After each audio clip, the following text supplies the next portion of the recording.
Hotel चालकांना दिलासा। राज्यातील हॉटेल आणि उपाहारगृहांना आता 50% गॅस पुरवठा होणार। मंत्री छगन भुजबळांची माहिती।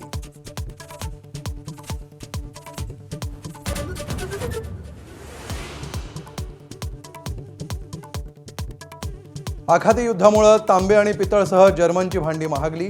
तांब्याचे दर प्रति किलो 800 रुपयांवरून 1600 रुपयांवर, तर युद्धाचा पेंट निर्मितीच्या व्यवसायावरही परिणाम।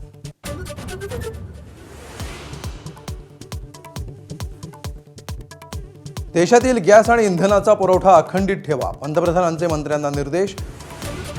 आखाती देशातील युद्धाच्या पार्श्वभूमीवर देशातील परिस्थितीबाबत पंतप्रधानांनी घेतला आढावा।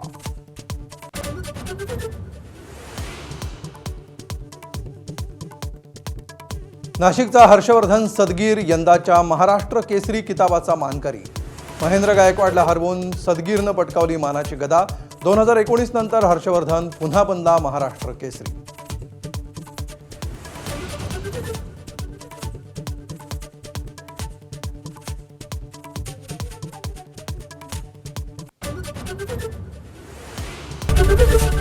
एबीपी माझा, उघडा डोळे बघा नीट।